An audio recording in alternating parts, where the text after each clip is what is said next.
আসসালামু আলাইকুম। প্রিয় দর্শক, অন্য মঞ্চের আলাপ চাইতায় আপনাদের সকলকে আমন্ত্রণ জানাচ্ছি। বুঝতে আপনারা এই মুহূর্তে আমাকে যে যেখান থেকে শুনছেন এবং পরবর্তী যে যেখান থেকে শুনবেন, আপনাদের সকলকে জানাই আমি আমার আন্তরিক অভিনন্দন। এবং আপনারা এই মুহূর্তে ব্যানার এবং হেডলাইন দেখে আপনারা নিশ্চয়ই বুঝতে পারছেন যে আমি আজকের ভিডিওটা সরাসরি আসলে বিএনপি বা তারেক রহমানের জন্যই। এনসিপির যেসব পান্ডাগুলো আছে, আসিফ মাহমুদ, সজীব ভুঁইয়া, অমুক তমুক, হাজার কোটি টাকা দুর্নীতি করছে, এদের বিরুদ্ধে অতি সত্বর পারলে আগামী 72 ঘন্টার ভিতরে দুদককে চালু করেন এদের ধরতে। দেখবেন যে আপনার পথের কাটা অনেক শেষ হয়ে গেছে। কারণ দুদক যদি একবার ধরা শুরু করে, আপনাকে একটা কথা স্মরণ করে দিই, সেই 2001-11-এর কথা, 7-8-এর পরে রাস্তায় রাস্তায় টাকা ফেলে গিয়েছিল দুর্নীতিবাজরা, মনে আছে ভাই? আপনার দলেরই ছিল ম্যাক্সিমাম, 90% আপনার দলের, 10% সব দলের, কিন্তু ছিল। এখন যদি দুদক দিয়া সেম একটা কাজ করাইতে পারেন 15 দিনের ভিতরে, আপনি দেখবেন যে এই যে দুর্নীতিবাজ যেগুলো কাউ কাউ করতে সব ভাগবে। যারা গত বছর কোটি টাকার ইফতার করাইয়াছিল, ধরেন এএনসিপিরে ধরেন কিভাবে ওই যে এত বিশাল সুবিশাল অফিস কিভাবে করেছে, কে সেই অফিস দিয়ে তাদের ধরেন, অনেক কিছু বাইরে যাবে। ডিসি, এসপি, এদের তালিকা কিছু দিয়েছি, এখনো কিছু আছে, আপনার যদি প্রয়োজন পড়ে আমি আরো দিব। কিন্তু জামাত ঠেকান, জামাত না ঠেকাইতে পারলে হবে না।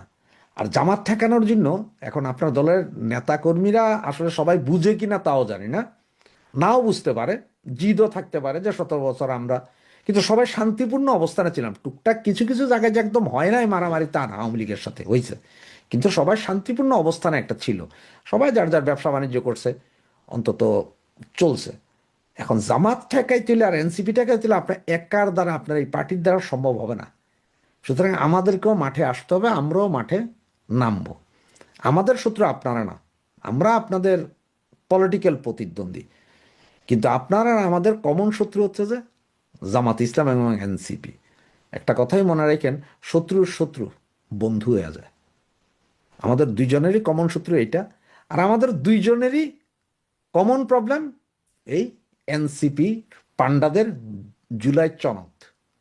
সনদ তো কয়না, হেরা হেরা হলে সনদ মানে ইসলামিক ভাবধারা। এই জুলাই সনদ, আপনি জুলাই সনদ করবেন না, আপনি 31 দফা করেন, সংবিধান সংশোধন করে 31 দফার উপর আপনি দেশ চালান, আমার কোনো প্রবলেম নাই। মাগার এই কোনো সনদ মনদ না। সুতরাং আমরাও এসে যাব। তো আপনার প্রথম যে কাজটা বললাম সেটা হচ্ছে যে এম্বাসিগুলো থেকে এই জামাতি বেসটাকে পুরাটা পুরাটা, আপনি মনে করেন না যে একজন অমুক আমার বিএনপি, অমুক আমার, না না না, ওই চিন্তা এখন আর করেন না। আগে একবার সরাইয়া তারপরে যাইয়া দেখেন ফুল বেস, বেস টু বেস। এবং ইন্ডিয়া থেকে তো প্রথম সরাবেন, যদি ইন্ডিয়া থেকে না সরান, এই যে আপনি যা চিন্তা করছেন যে ইন্ডিয়ার সাথে সুসম্পর্ক করবেন অমুক তমুক, সব বাগড়া বাজাবে তারা, তারা বাগড়া বাজাইতে ওস্তাদ। সুতরাং এদের প্রতিহত করতে হইলে পেটে লাথি মারেন, যখন পেটে ভাত থাকবে না, জামাত ইসলাম আর থাকবে না। নির্বাচনের পর রাজনৈতিক অঙ্গনে সক্রিয় হওয়ার চেষ্টা করছে কার্যক্রম নিষিদ্ধ থাকা আওয়ামী লীগ। নির্বাচনের পরদিন থেকে আওয়ামী লীগের কেন্দ্রীয় কার্যালয় সহ সারা দেশের 26টি জেলা ও উপজেলায় দলীয় কার্যালয় খুলে দোয়া মোনাজাত, জাতীয় পতাকা উত্তোলন, ব্যানার টানানো ও স্লোগান দিয়েছে দলটির নেতাকর্মীরা। আওয়ামী লীগের এমন তৎপরতা দেখে জামাত ইসলামী চুপ থাকলেও এনসিপি বলছে বিএনপির গ্রিন সিগন্যাল থাকায় মাঠে নামছে আওয়ামী লীগ। প্রশ্ন হলো, সরকারি দল বিএনপি কি ভাবছে? কিছু জায়গায় আওয়ামী লীগের তৎপরতা স্থানীয় ছাত্রদল ও বৈষম্য বিরোধীদের বাধার মুখে পড়লেও কেন্দ্রীয় পর্যায়ে বিএনপির শীর্ষ নেতৃত্বকে এ বিষয়ে প্রকাশ্যে কঠোর অবস্থান নিতে দেখা যায়নি। আবার আওয়ামী লীগের দুজন সাবেক এমপি সহ বেশ কয়েকজন নেতা জামিনে মুক্তি পেয়েছেন। বিএনপির একাধিক সূত্র বলছে, নির্বাচনের আগে থেকে আওয়ামী লীগের ভোট ব্যাংক নিজেদের দিকে আনার জন্য মাঠ পর্যায়ে অনানুষ্ঠানিক সহনশীলতার একটি পরিবেশ তৈরি হয়েছে। এখন সামনে স্থানীয় সরকার নির্বাচনের আগে বিএনপিকে আওয়ামী লীগের ব্যাপারে একটি সিদ্ধান্ত দ্রুতই নিতে হবে, সে ইঙ্গিত দিয়ে রেখেছেন বিএনপির মহাসচিব মির্জা ফখরুল ইসলাম আলমগীর। আবার জামাত ইসলামের একটি অংশ মনে করে, স্থানীয় সরকার নির্বাচনের আগে সরাসরি আওয়ামী লীগের বিরুদ্ধে না গিয়ে কৌশলগত অবস্থান নিতে চায়। প্রশ্ন হলো, নির্বাহী আদেশে অধ্যাপক ইউনূসের অন্তর্বর্তী সরকার যে আওয়ামী লীগের কার্যক্রমের উপর নিষেধাজ্ঞা দিয়ে গেছে, সেটি কোন প্রক্রিয়ায় তুলে নেবে সরকার? সরকারের একটি সূত্র বলছে, এক্ষেত্রে 3টি বিকল্পের কথা ভাবছে সরকার। তিনটির মধ্যে দ্বিতীয় বিকল্পের পথে হাঁটলে মার্চের শেষ দিকে স্বয়ংক্রিয়ভাবে আওয়ামী লীগের নিষেধাজ্ঞা অকার্যকর হয়ে যেতে পারে। এই বিকল্পগুলো নিয়ে পরীক্ষা নিরীক্ষা করবে আইন মন্ত্রণালয়। আবার মাঠ পর্যায়ে আওয়ামী লীগের অবস্থান ও দলটি নিষেধাজ্ঞা তুলে দিলে এর প্রভাব কি হতে পারে তা নিয়ে রিপোর্ট তৈরি করতে কাজ করছে দুটি গোয়েন্দা সংস্থা। নির্বাচনের পরদিন 13 ফেব্রুয়ারি থেকে রাজধানীর বঙ্গবন্ধু অ্যাভিনিউ আওয়ামী লীগের কেন্দ্রীয় কার্যালয়ে পতাকা উত্তোলন করা হয়। এরপর পটুয়াখালীর দশমিনা, বরগুনার বেতাগী, ঠাকুরগাঁয়ের পীরগঞ্জ, নারায়ণগঞ্জ, শরীয়তপুর, বগুড়া, পঞ্চগড়, হবিগঞ্জ, খুলনা, রাজবাড়ী, ফরিদপুর, চট্টগ্রাম, কুড়িগ্রাম, পাবনা, চাঁপাইনবাবগঞ্জ, নোয়াখালী, সিলেট এবং দিনাজপুরের পার্বতীপুর সহ সারা দেশের বিভিন্ন জেলা ও উপজেলায় দলীয় কার্যালয়ে নেতাকর্মীদের উপস্থিত হতে দেখা গেছে। এসব জেলায় দলটির পরিত্যক্ত কার্যালয়ে তালা ভেঙে ভিতরে প্রবেশ, জাতীয় দলীয় পতাকা উত্তোলন এবং বঙ্গবন্ধু শেখ মুজিবুর রহমান ও শেখ হাসিনার ছবি টানানোর ঘটনা ঘটে। বেশিরভাগ ক্ষেত্রে এসব কর্মসূচি সামাজিক যোগাযোগ মাধ্যমে ছড়িয়ে পড়ে। সবশেষ ধানমন্ডির আওয়ামী লীগের সভাপতির রাজনৈতিক কার্যালয়ের ফটকের সামনে জাতীয় পতাকা ও বঙ্গবন্ধুর ছবি রেখে স্লোগান দিয়েছে কার্যক্রম নিষিদ্ধ যুব মহিলা লীগের একদল নেত্রী। রাজনৈতিক বিশ্লেষকদের মতে তৃণমূল পর্যায়ে এ ধরনের উপস্থিতি কেবল সাংগঠনিক বার্তা নয়, বরং জাতীয় রাজনীতিতে পুনরায় জায়গা করে নেওয়ার কৌশলগত প্রচেষ্টার অংশ। এই যে বিভিন্ন এলাকায় কার্যক্রম নিষিদ্ধ আওয়ামী লীগের অফিস খোলার চেষ্টা, পতাকা উত্তোলনের বাইরেও আরেকটি বিষয় সবার নজরে আসে। সেটি হলো দীর্ঘ প্রায় 9 মাস পর জামিন পেয়েছেন বরিশাল সদর আসনের সাবেক সংসদ সদস্য জেবুন্নেসা আফরোজ। একই সঙ্গে জামিন দেওয়া হয়েছে নিষিদ্ধ ছাত্রলীগের বরিশাল মহানগর সাবেক সভাপতি ও সদর উপজেলা পরিষদের সাবেক ভাইস চেয়ারম্যান জসিম উদ্দিন সহ দুজনকে। গ্রেপ্তারের 1.5 বছর পর জামিনে কারামুক্ত হয়েছেন ঠাকুরগাঁও 2 আসনের সাবেক সংসদ সদস্য ও আওয়ামী লীগ নেতা দবিরুল ইসলাম। অনেক জায়গায় আওয়ামী লীগের এই তৎপরতার মুখে স্থানীয় ছাত্রদল বা বিএনপি সমর্থিত নেতাকর্মীদের বাধা, ভাঙচুর বা পুনরায় তালা ঝুলিয়ে দেওয়ার ঘটনা ঘটেছে। তবে কেন্দ্রীয় পর্যায়ে বিএনপি শীর্ষ নেতৃত্বকে এ বিষয়ে প্রকাশ্যে কঠোর অবস্থান নিতে দেখা যায়নি। বিষয়টিকে কার্যক্রম নিষিদ্ধ আওয়ামী লীগের প্রতি নতুন সরকারের নমনীয় মনোভাব বলে মনে করছেন বিশ্লেষকেরা। তাদের মতে ত্রয়োদশ জাতীয় সংসদ নির্বাচনকে ঘিরে রাজনৈতিক সমীকরণে বড় পরিবর্তন এসেছে। সরকার গঠনের পর বিএনপির একটি অংশ মনে করছে ইসলামী দলগুলোর উত্থান, বিশেষ করে জামাত ইসলামীকে মোকাবেলা করতে হলে আওয়ামী লীগকে পুরোপুরি রাজনৈতিকভাবে মাঠের বাইরে ঠেলে দেওয়া কৌশলগতভাবে সুবিধাজনক নাও হতে পারে। বিশেষ করে জুলাই সনদ ও সংস্কার ইস্যুতে আওয়ামী লীগ ও বিএনপির অবস্থান প্রায় একই বিন্দুতে এসে ঠেকেছে বলে বিশ্লেষকেরা মনে করছেন। বর্তমান সংসদে বিরোধী দলগুলোর সঙ্গে বিএনপির যে টানাপোড়েন তৈরি হয়েছে তার কেন্দ্রে রয়েছে সংবিধান সংস্কার পরিষদের শপথ না নেওয়া ও জুলাই সনদের বাস্তবায়ন প্রশ্ন। সম্প্রতি মন্ত্রিসভার শপথ অনুষ্ঠান বয়কট করেছে জামাত, এনসিপি সহ কয়েকটি বিরোধী দল। তাদের অভিযোগ, জুলাই সনদের প্রতিশ্রুতি বাস্তবায়নে সরকার আন্তরিক নয়। অন্যদিকে আওয়ামী লীগ ও জুলাই সনদ বাস্তবায়নের বিষয়ে আপত্তি জানিয়ে আসছে। ফলে এই ইস্যুতে বিএনপি ও আওয়ামী লীগের মধ্যে নীরব সমঝোতার একটি ক্ষেত্র তৈরি হয়েছে, এমন ধারণা রাজনৈতিক অঙ্গনে জোরালো হচ্ছে। নির্বাচনের আগেও গণভোট ইস্যুতে আওয়ামী লীগ না ভোটের পক্ষে প্রচারণায় সক্রিয় ছিল। যদিও বিএনপির কেন্দ্রীয় নেতৃত্ব সরাসরি কোনো অবস্থান নেয়নি, তবু তৃণমূল পর্যায়ে অনেক নেতাকর্মী না ভোটের পক্ষে প্রচারণা চালান। সে সময় থেকেই দুই দলের মধ্যে দূরত্ব কিছুটা কমতে শুরু করে বলে মনে করেন বিশ্লেষকেরা। রাজনৈতিক বিশ্লেষকদের মতে আওয়ামী লীগ এখন সরাসরি বড় কর্মসূচির বদলে উপস্থিতি জানানোর কৌশল নিয়েছে। ছোট ছোট প্রতীকী কর্মসূচির মাধ্যমে তারা সংগঠনের অস্তিত্ব টিকিয়ে রাখতে চাইছে। একই সঙ্গে তারা দেখছে বিএনপির প্রতিক্রিয়া কতটা কঠোর বা সহনশীল হয়। এই প্রতিক্রিয়ার উপর নির্ভর করবে ভবিষ্যতের কৌশল। অন্যদিকে বিএনপির একটি অংশ মনে করছে বহুদলীয় গণতন্ত্রে একটি বড় দলকে সম্পূর্ণ নিষ্ক্রিয় রাখা দীর্ঘমেয়াদে রাজনৈতিক অস্থিরতা বাড়াতে পারে এবং এতে তৃতীয় শক্তি লাভবান হতে পারে।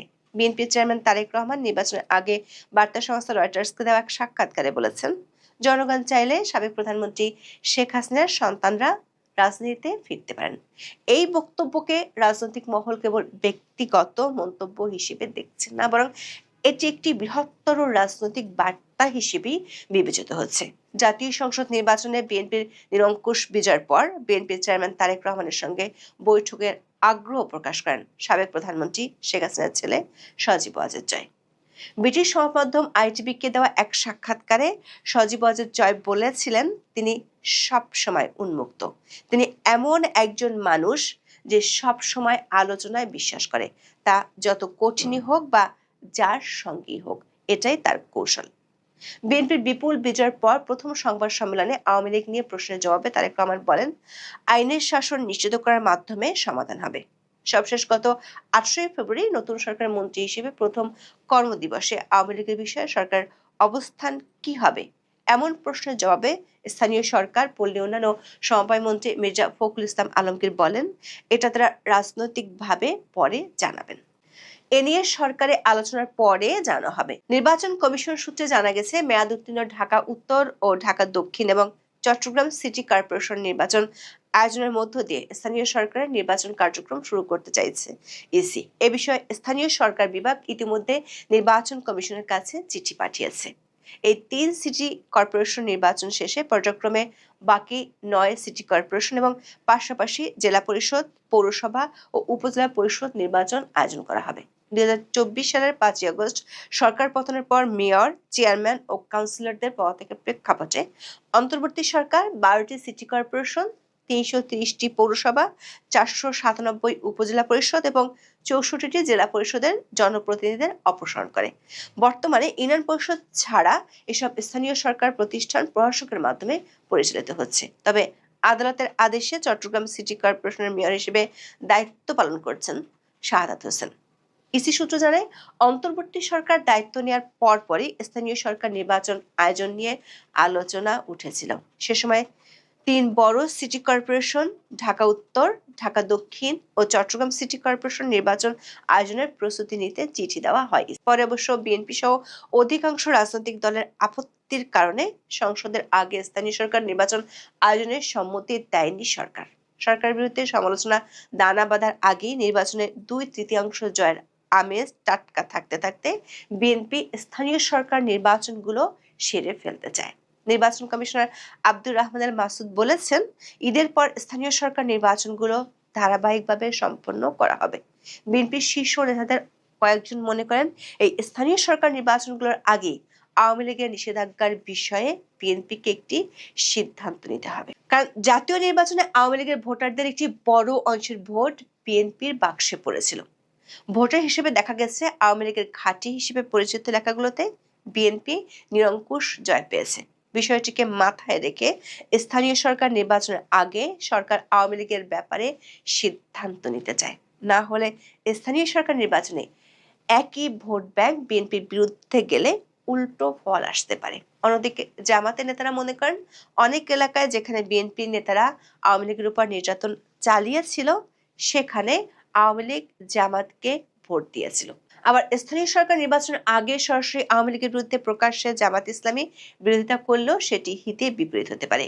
যদিও জামাতের জোটে থাকা এনসিপি মনে করে, বিএনপির গ্রিন সিগন্যাল থাকার কারণে আওয়ামী লীগের নেতা কর্মীরা কার্যালয়গুলো খুলছে। দর্শক, 2024 সালের 12ই মে আওয়ামী লীগের কার্যক্রম নিষিদ্ধ করে অন্তর্বর্তী সরকারের স্বরাষ্ট্র মন্ত্রণালয়ের জননিরাপত্তা বিভাগের রাজনৈতিক শাখা 2 থেকে একটি আদেশ জারি করা হয়েছিল। ওই আদেশটি জারির জন্য সরকার এর আগে 2009 সালের সন্ত্রাস বিরোধী আইনটি সংশোধন করে সন্ত্রাস বিরোধী সংশোধন অধ্যাদেশ 2025 জারি করে। 2009 সালের সন্ত্রাস বিরোধী আইনের 18-1 নম্বর ধারায় বলা হয়েছিল, এই আইনের উদ্দেশ্য পূরণ করবে সরকার কোনো ব্যক্তি বা সত্তা সন্ত্রাসী কাজের সাথে জড়িত আছে মর্মে যুক্তিসঙ্গত কারণের ভিত্তিতে সরকারি গেজেটের প্রজ্ঞাপন দ্বারা ওই ব্যক্তিকে তফসিলে তালিকাভুক্ত করিতে পারিবে বা সত্তাকে নিষিদ্ধ ঘোষণা ও তফসিলে তালিকাভুক্ত করিতে পারিবে। কোন দল বা দলের কার্যক্রমকে সরাসরি নিষিদ্ধ করার কোনো বিধান এই আইনে ছিল না। অন্তর্বর্তী সরকারের আইন উপদেষ্টা আসিফ নজরুল তড়িঘড়ি করে 2009 সালের আইনের সত্তাকে নিষিদ্ধ ঘোষণা ও তফসিলে তালিকাভুক্ত করতে পারবে এই শব্দগুলোর পর সত্তার যাবতীয় কার্যক্রম নিষিদ্ধ ঘোষণা করতে পারবে এমন শব্দগুলো যোগ করে নতুন অধ্যাদেশ জারি করে। আর তাতেই রাতারাতি নিষিদ্ধ হয়ে যায় আওয়ামী লীগের কার্যক্রম। সরকারের সাথে সুর মিলিয়ে নির্বাচন কমিশন আওয়ামী লীগের প্রতীক স্থগিত করে। সরকারের সূত্রগুলো বলছে, এখন সরকারের মধ্যে আলোচনার বিষয় হলো আওয়ামী লীগের নিষেধাজ্ঞা যদি তুলে দেওয়ার সিদ্ধান্ত হয়, তাহলে সেটি কোন প্রক্রিয়া করা হবে। এখানে 3টি প্রক্রিয়া নিয়ে প্রাথমিকভাবে আলোচনা হয়েছে বলে জানা গেছে। প্রথমত, যেহেতু সরকার নির্বাহী আদেশে নিষেধাজ্ঞা আরোপ করা হয়েছে, সে কারণে সরকার চাইলে এই আদেশ যে কোনো সময় প্রত্যাহার করতে পারে। তবে বিএনপি নীতি নির্ধারকদের কেউ কেউ মনে করেন এই সরাসরি সরকারি আদেশে প্রত্যাহারের চেয়ে অন্য কোনো প্রক্রিয়া হলে সেটি অনেক বেশি যুক্তিসঙ্গত হবে। সেক্ষেত্রে দ্বিতীয় প্রক্রিয়াটি একটু সময় সাপেক্ষ হলেও বেশ কৌশলী। যেহেতু অধ্যাদেশ জারির মাধ্যমে আওয়ামী লীগের কার্যক্রম নিষিদ্ধ করা হয়েছে, তাই সন্ত্রাস দমন অধ্যাদেশটি নতুন সংসদের প্রথম কার্যদিবস শুরু হলে পরবর্তী 30 দিনের মধ্যে সংসদে পাশ হতে হবে। বিএনপির শীর্ষ নেতারা মনে করেন এই পদ্ধতিটি সবচেয়ে বেশি কার্যকরী হতে পারে। অধ্যাপক ইউনূসের সরকার ক্ষমতায় ছিল 559 দিন। এই কয়দিনে মোট 132টি অধ্যাদেশ জারি করেছে তারা। আইন মন্ত্রণালয়ের হিসাব অনুযায়ী দায়িত্ব নেওয়ার পর অন্তর্বর্তী সরকার 2024 সালে 17টি, 2025 সালে 80টি এবং 2026 সালে 17 ফেব্রুয়ারি আগ পর্যন্ত 35টি অধ্যাদেশ জারি করে। এইসব অধ্যাদেশকে সংবিধান অনুযায়ী আইনে পরিণত করতে হলে বর্তমান সরকারকে দিনে গড়ে 4.5টি করে অধ্যাদেশকে আইনে রূপান্তর করতে হবে, যেটি কোনোভাবেই বাস্তব ভিত্তিক নয়। সংবিধানের 93 অনুচ্ছেদে বলা আছে, অধ্যাদেশ জারি হওয়ার পর সংসদের প্রথম বৈঠকে এসব অধ্যাদেশ উপস্থাপন করতে হবে। রাষ্ট্রপতি জারি করা এসব অধ্যাদেশ জাতীয় সংসদের প্রথম অধিবেশন বসার 30 দিনের মধ্যে আইনে রূপান্তর করতে হবে, না হলে অধ্যাদেশগুলো স্বয়ংক্রিয়ভাবে বাতিল হয়ে যাবে। এমনিতে অন্তর্বর্তী সরকারের সংস্কার প্রক্রিয়া সহ সব কাজের সঙ্গে বিএনপি পূর্ণ একমত ছিল না, ফলে সব অধ্যাদেশ আইনে রূপান্তর হবে কি না এ প্রশ্ন দেখা দিয়েছে। বিএনপি নীতি নির্ধারকদের একটি অংশের মত হলো, সন্ত্রাস দমন আইনের মতো কালো আইনটি সংশোধনী এনে অধ্যাদেশ জারি করেছিল অন্তর্বর্তী সরকার। বিএনপি এমন কালো অধ্যাদেশকে পাশ করে বিতর্কের জন্ম দিতে চায় না। জাতীয় সংসদ সচিবালয়ের সূত্রে জানা গেছে, 26শে ফেব্রুয়ারি ত্রয়োদশ সংসদের প্রথম অধিবেশন শুরু হতে পারে। সেদিন শুরু হলে আগামী 28শে মার্চের মধ্যে অধ্যাদেশগুলোকে আইনে রূপান্তর করতে হবে।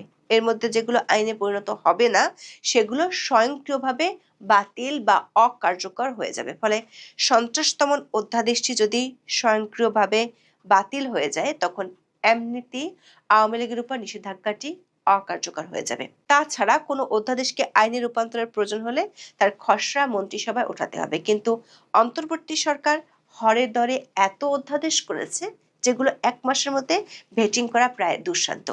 সংশ্লিষ্টরা বলছেন, আওয়ামী লীগের উপর নিষেধাজ্ঞা তোলার ক্ষেত্রে তৃতীয় প্রক্রিয়াটি হলো উচ্চ আদালতের রায়।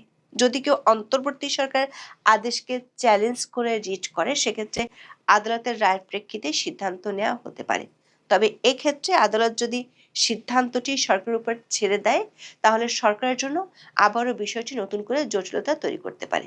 এদিকে আওয়ামী লীগের মাঠে অবস্থান এবং দলটি নিষেধাজ্ঞা তুলে নিলে কেমন প্রভাব হতে পারে তা জানাতে সরকার উচ্চ পর্যায় থেকে 2টি গোয়েন্দা সংস্থাকে রিপোর্ট দিতে বলা হয়েছে। বিশ্লেষকদের মতে, প্রকাশ্য সমঝোতা না থাকলেও আওয়ামী লীগ ও বিএনপির মধ্যে একটি নীরব সমীকরণের আভাস মিলছে।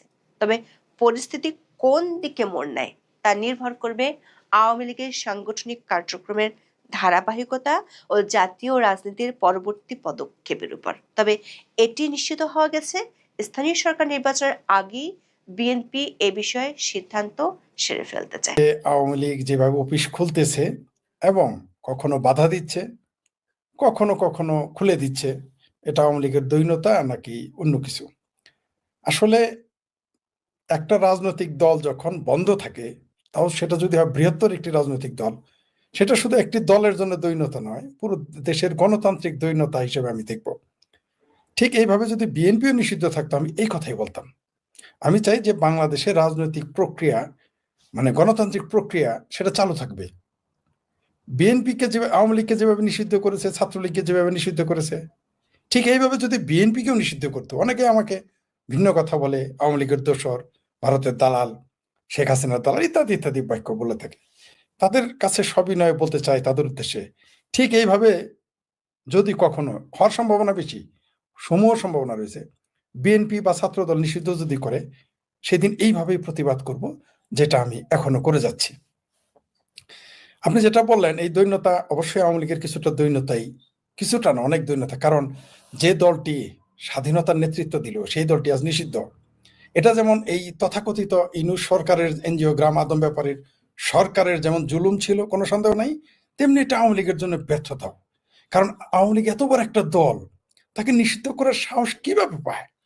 এই হিসেবে আপনি আওয়ামী লীগের জন্য এটা তার দীনতা, তার ব্যর্থতা আপনি এটা মনে করতে পারেন। এখন হয়তো কেউ কেউ বলবে, না ভাই, প্রচন্ড নির্যাতন অত্যাচার চালিয়েছে। হ্যাঁ, এটা তো আমরা অস্বীকার করছি না, কিন্তু আওয়ামী লীগ তো এত ছোট দল না যে তাকে অত্যাচার, নির্যাতন এবং মামলা করে নিষিদ্ধ করে ঠেকানো যাবে। এটা আওয়ামী লীগ মেনে নেওয়াটাও এটা একটা দৈন্যতা, এটা আমি মনে করি। আমি শেখ হাসিনার বাংলাদেশ ছেড়ে চলে যাওয়াটাকে আমি দৈন্যতা মনে করি না। কারণ তাকে কি বলে নিয়ে গেছে, হেলিকপ্টারে কি বলে তুলেছে, তাকে কোথায় নিয়ে যাওয়ার কথা বলে কোথায় নিয়ে গেছে, এগুলো আমরা কিন্তু এখনো জানি না, এখনো কিন্তু সত্য উদ্ঘাটিত হয় নাই। কিন্তু একটা দল যখন নিষিদ্ধ হয়ে গেছে, প্রতিবাদ প্রতিরোধ আমরা যেরকম হওয়ার কথা সেরকম কিন্তু দেখি নাই। কারণ বাংলাদেশ আওয়ামী লীগ এশিয়া মহাদেশের প্রাচীন একটি দল এবং শক্তিশালী একটি দল। ছাত্রলীগ আরো পুরাতন, আরো শক্তিশালী দল। পিতা সন্তানকে জন্ম দেয়, ছাত্রলীগের বেলায় কিন্তু ইতিহাস ভিন্ন, আমরা সবাই জানি যে ছাত্রলীগ আওয়ামী লীগকে জন্ম দিয়েছে, এবং এই ছাত্রলীগ আওয়ামী লীগ দুটোই আজকে নিষিদ্ধ। এটা অবশ্য হুমায়ুন আজাদের কথায় মিলে গেছে। ডক্টর হুমায়ুন আজাদ স্যার বলেছিলেন যে এই স্বাধীন বাংলাদেশে একদিন মুক্তিযোদ্ধাদের বিচার করবে পাকিস্তান ভাঙার দায়। তার কথাটা সত্য হয়ে গেছে। তার এই কথাটা তিনি যখন লিখেছিলেন, তিনি জীবিত ছিলেন। এই কথাটাকে কেন গুরুত্ব দেওয়া হয় নাই, কেন চর্চা করা হয় নাই, এটার দায় আমাদের সকলের, যারা মুক্তিযুদ্ধের পক্ষের। হয়তো আমরা তখন ভেবেছিলাম ডক্টর, ইভেন আমিও এটা আমি কিন্তু স্যারের সব কথা, আমি ডক্টর হুমায়ুন আজাদ স্যারের সব লেখার কথার বলার আমি অন্ধভক্ত ছিলাম। এই কথাটা আমি প্রতিবাদ করেছিলাম, স্যার এটা কি সম্ভব? তিনি হেসে এড়িয়ে গিয়েছিলেন, বলেছিলেন যে সময় কথা বলবে, এই ধরনের কিছু, আমার মনে পড়তেছে না কি বলেছিলেন। সম্ভবত তিনি তখন বলেছিলেন যে দেখতে পারবা, এরকম কিছু বলেছিলেন আমাদের। আমি এই কথা প্রতিবাদ করি, কিন্তু আজকে দেখেন একেবারে হুবহু মিলে গেছে। তো এটা আবার আওয়ামী লীগের দৈন্যতা। আপনি যে কথাটা আমাকে বললেন, অবশ্যই এটা দৈন্যতা। কারণ একটা নির্যাতন নিপীড়ন করলে একটা রাজনৈতিক দল চুপচাপ থাকবে, চুপচাপ থাকাটাও তাদের দৈন্যতার মধ্যে আসে। আর আপনি যেটা বললেন, বর্তমান যেটা করতেছে, বিএনপি কোথাও খুলে দিচ্ছে অফিস, কোথাও আগুন জ্বালাচ্ছে, দুটোই করতেছে। আমি বলতে চাই যে যদি বিএনপির শুভবুদ্ধির উদয় হয়, তাহলে অবশ্যই আওয়ামী লীগের উপরে, ছাত্রলীগের উপরে নিষেধাজ্ঞাটা প্রত্যাহার করবে। আর আমার মনে হয় এই মুহূর্তে আন্দোলন করার চাইতে আওয়ামী লীগের, আমার ব্যক্তিগত মত, এই মুহূর্তে একটা মামলা করা উচিত, রিট করা উচিত যে আওয়ামী লীগ নিষিদ্ধ কি কারণে। কারণ এটা নির্বাহী আদেশের নিষিদ্ধতা, এটা টিকে না। আপনারাও যেটুকু জানেন আইন, আমিও যেটুকু বুঝি, আমি আইনের ছাত্র না, আইনের শিক্ষক না, কিন্তু যতটুকু আইন বুঝি, নির্বাহী আদেশের কোনো আদেশ নিষেধ কোনোটাই মানুষ মানতে বাধ্য নয়। কারণ এটা হাইকোর্ট বা সুপ্রিম কোর্ট এগুলো অ্যালাউ করবে না, এবং গণতন্ত্রে বাংলাদেশের সংবিধান এটাকে স্বীকৃতি দেয় না। আপনি কোনোভাবেই বাংলাদেশ আওয়ামী লীগ তো দূরের কথা, আপনি ছাত্রদল, বিএনপিকে আপনি নিষিদ্ধ করতে পারেন না, জাতীয় পার্টিকে আপনি নিষিদ্ধ করতে পারবেন না সংবিধান অনুযায়ী, কোনো আইনে আপনি পারবেন না। তাই আমি মনে করি তাদের এখন আইনের আশ্রয় নেওয়া উচিত।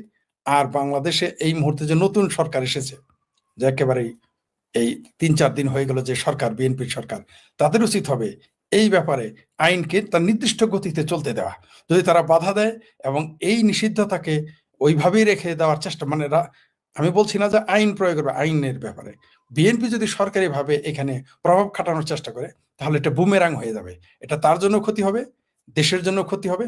গণতন্ত্রের যে যাত্রা, গণতন্ত্রের যে প্রক্রিয়া, গণতন্ত্রের যে চর্চা, সেটা ভুল দিকে প্রবাহিত হবে, এবং এটার খেসারত একসময় বিএনপিকেও দিতে হতে পারে। আপনি কল্পনা করেন যে একটা দেশের সার্বভৌমত্ব কিভাবে এখানে লঙ্ঘিত হয়েছে। একটা দেশকে দেশই মনে করা হইতেছে না।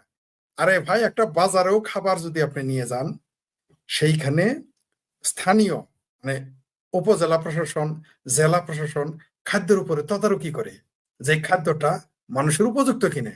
আচ্ছা, আপনি আমেরিকা থেকে আনলেন, বাংলাদেশের যে মানে আপনার খাদ্য বিভাগ আছে, ফুড অফিসার আছে, সে যখন টেস্ট করবে এটা খাওয়া যাবে না, তখন কি করবেন? মানে কিরকম একটা সংবিধান এবং মানবতা বিরোধী, সার্বভৌমত্ব বিরোধী একটা চুক্তি করেছে এই ইউনূস। আর সেটা আমাদের এই তথাকথিত নির্বাচনের মাধ্যমে, যাই হোক, একটা নির্বাচন কোন রকম গুজামিলের হয়েছে, গ্রেস দিয়ে পাশ করা হয়েছে। আসার পরে এখানে দেখেন আপনি, এই সরকার সেটা মেনে নিতে চাচ্ছে, এবং সেই চিঠিতে আবার সেটা মনে করাই দিতেছে। হ্যাঁ, এটা কার কথা আর কি বলবো, আমাদের এই জাতীয় ভাইয়া আমার ভাবির পোলাদের দেখে ভয় পায়। আপনি দেখেছেন চর মনায়ের পীর ভেস্কি মানলে বিএনপি কথা বলে না। তো আমাদের আমাদের আমাদের আমাদের ওই এদের ভেস্কি দেখেই ভয় পায় তারেক রহমান বা বিএনপি। তখন তারেক রহমানের চিঠি আর আর এই ট্রাম্পের চিঠি দেখে তো কাপড় চোপড় নষ্ট হয়ে যাবে, কোনো সন্দেহ নেই। তাই তারা এটা মানতে বাধ্য হবে। আপনি দেখেছেন সবচেয়ে বিপজ্জনক ব্যাপার, এগুলো মানতে বাধ্য করার জন্য ঘাড়ের উপর আবার বসিয়ে রেখেছে আরেক বিদেশি নাগরিক, এই রজার রহমান। পররাষ্ট্র মন্ত্রণালয়ের মতো দায়িত্বে, মানে আমাদের সার্বভৌমত্বে 12টা বাজিয়ে দিয়েছে। বাংলাদেশে কি নেতার অভাব পড়েছিল? বাংলাদেশে কি টেকনোক্রেট কোটায় নেতা নেওয়ার অভাব পড়েছিল? না বিএনপিতে নেতার অভাব আছে? আপনি দেখেন বিএনপির কত বিজ্ঞ নেতা আছে, কত পর খাওয়া নেতা আছে, কত দীর্ঘ সময় ধরে রাজনীতির সাথে সম্পৃক্ত থাকা নেতা আছে, তাদের এই পদটা দিল না। কোত্থেকে কই রোজার রহমান ওরফে খলিলুর রহমান, লম্পট রহমান ওরফে খনি রহমান, খনির প্ররোচনা দানকারী রহমান, তাকে এনে পররাষ্ট্র মন্ত্রণালয়ের পদে, যাকে এর আগে আবার বানানো হয়েছিল প্রতিরক্ষা উপদেষ্টা, যে যার প্রতিরক্ষা উপদেষ্টা প্রতি পদে পদে ব্যর্থ হয়েছে, তার প্রত্যেকটা পদক্ষেপ, সেই ব্যর্থ লোকটাকে এখানে জোর করে মেনে নিতে বাধ্য হয়েছে। আসলে এটা মেনে নেয় নাই, এটা বিএনপিকে মেনে নিতে বাধ্য করা হয়েছে। অনেকটা বিএনপিকে ঘাড়ে ধরে কানে ধরে মানতে বাধ্য করা হয়েছে যে আমার প্রতিনিধি এখানে থাকবে। আপনি জানেন যে যখন ব্রিটিশরা যখন যখন ভারতে শেষ দিকে যখন আপনার ব্রিটিশরা ক্ষমতা নেওয়া শুরু করে, তখন তারা কি করে, প্রত্যেক জায়গায় তাদের লোক নিয়োগ দিত, বাধ্য করতো যে রাজদরবারে একটা লোক থাকবে ব্রিটিশের লোক। কারণ কি? কারণ সকল তথ্য নেওয়ার জন্য। এই রজার রহমান ওরফে খলিলুর রহমানের পররাষ্ট্র মন্ত্রণালয়ে দেওয়া মানে বিএনপি রাজনৈতিক দল হিসেবে দেউলিয়া, একটা সংসদ দেউলিয়া, বিএনপি রাজনৈতিক নেতারা দেউলিয়া, বাংলাদেশ নামক রাষ্ট্রটি যার কোনো সার্বভৌমত্ব নেই, তার সার্বভৌম কোনো সিদ্ধান্ত নেওয়ার ক্ষমতা নাই। অথচ তারা কয়েকদিন আগে বললো বাংলাদেশ নাকি ভারতের কাছে বিক্রি করে দিছে। এখন কার কাছে গোলামি করতেছে, এটা এখন বাংলাদেশের জনগণ একটু বোঝা দরকার আছে। জি, এই এনজিওগ্রাম সরকার ইউনুস, এই সুদি ইউনুস, ভণ্ড ইউনুস, দালাল ইউনুস, গোলাম ইউনুস, এই 17 মাসে বাংলাদেশকে যে জায়গায় রেখে গেছে, আমার মনে হয় না তারেক রহমান এখান থেকে সেটা তুলে ধরে বা ঘুরিয়ে নিয়ে বাংলাদেশকে তার স্বাভাবিক যাত্রায় নিয়ে যেতে পারবে। আমার মনে হয় না যে তারেক রহমানের সেই প্রজ্ঞা বা বিএনপির, মানে প্রজ্ঞার চাইতে সবচেয়ে বড় কথা এখানে তাদের সেই স্বাধীনতাই নেই। আমার মনে হয় না যে এই সংসদের, এই সকল নির্বাচনের মাধ্যমে যে আমরা একটা সংসদ পেয়েছি, সেই সংসদের সেই ক্ষমতাই নেই যে বাংলাদেশকে তারা স্বাভাবিক গতিতে নিয়ে যাবে। যারা একটা মন্ত্রী নিয়োগ দিতে পারে না, আপনি দেখেন একেবারে একটা যে কোনো একটা 5 বছরের রাজনীতিতে যারা সরেয়া ক খ জানে, তারাও বলবে যে এই রজার রহমান ওরফে খলিলুর রহমান ওরফে ব্লেজার রহমান ওরফে রেজার রহমান, একে নিয়োগ দেওয়া হয়েছে যে আমেরিকার কথায় বা কোনো দেশের কথা বা বাধ্য হয়ে, এটা তো সুস্পষ্ট। তো যে সংসদ মন্ত্রী নিয়োগ দিতে স্বাধীন নয়, সেই সংসদ বা সেই সরকার বাংলাদেশের কতটুকু কাজ করাতে পারবে, কতটুকু কাজ স্বাধীনভাবে করতে পারবে, কতটুকু বাংলাদেশের মানুষকে দিতে পারবে? বাংলাদেশের মানুষের গণতন্ত্র, নিরাপত্তা, অর্থনৈতিক নিরাপত্তা, খাদ্যের নিরাপত্তা তো দেওয়ার প্রশ্নই আসে না। এই চুক্তির মাধ্যমে সর্বপ্রথম খাদ্য নিরাপত্তা বিঘ্নিত হয়েছে, যে আপনি তার খাদ্যে, আপনি তার সেই মাংসে পরীক্ষা করতে পারবেন না। আমার তো মনে হয় উগান্ডাতেও যদি আমেরিকা এই চুক্তি করে, সেইখানে তার মাংস ঢুকাতে পারবে না, তার খাদ্য ঢুকাতে পারবে না, যা বাংলাদেশে ঢুকতে যাচ্ছে। এটা আমাদের জন্য সার্বভৌমত্বের জন্য যেমন লঙ্ঘন, তেমনি এই ঘটনার মাধ্যমে প্রমাণ হয় যে তারেক রহমান এই দেশকে সোজা পথে বা সিরাতুল মুস্তাকিমের পথে নিতে পারে। সিরাতুল মুস্তাকিম মানে বাংলাদেশের অর্থনীতি যেভাবে সহজভাবে চলে সেটা বলেছি, সেই পথে তিনি নিতে পারবেন না, সে যোগ্যতা তার নাই। আর ডক্টর ইউনূস ইচ্ছা করে দেশকে একটা অন্ধকারে ফেলে গেছে, যাতে মাজা সোজা করে কেউ দাঁড়াতে না পারে। পরিকল্পিতভাবে এটা করেছে যাতে তার ওই গ্রামীণ ব্যাংকের কিস্তির ব্যবসা ভালো চলে। সেই কারণে তিনি এটা, কারণ যত দরিদ্র বাড়বে তার কিস্তির সংখ্যা তত বাড়বে। সোজা হিসাব, মদ্যপ যত বাড়বে, মদের ব্যাপারে তত মদ বেচতে পারবে। আপনার বুইরা খাটাইশ, দর্শক দেখি আপনার এই বাক্যটা মার্কেটে চালাই দিছে খুব ভালো। এই যে বুইরা খাটাইশ যেভাবে দেশটাকে নিয়ে গেছে, যাতে তার গ্রামীণ ব্যাংকের, আপনি দেখেন কত বড় বাটপারি, এটা গ্রামীণ ব্যাংক কিভাবে না, এটা কি ব্যাংক? আপনি তো কোনো প্রতিষ্ঠানের নাম ব্যাংক রাখতে পারেন না। যেমন জামাতে ইসলাম যেমন ইসলাম না, নেজামে ইসলাম যেমন ইসলাম না, নীল নদের পানি যেমন নীল না, তেমনি দেখেন গ্রামীণ ব্যাংক, মানে দুইটাই বাটপারি। গ্রামীণ ব্যাংক নাম দিয়েছে, ব্যাংক নাম আপনি কেন এখানে যদি অন্য কিছু দেন, আপনি ব্যাংক কিভাবে নাম দেবেন? দিতে পারেন, ওটা তো ব্যাংক না। বাংলাদেশের কোন এনজিওর নামের আগে কি ব্যাংক আছে? নামটাই তো রং। যাই হোক, সেটা অন্য বিষয়। তার এই ব্যবসা চালু করার জন্য এটা করেছে।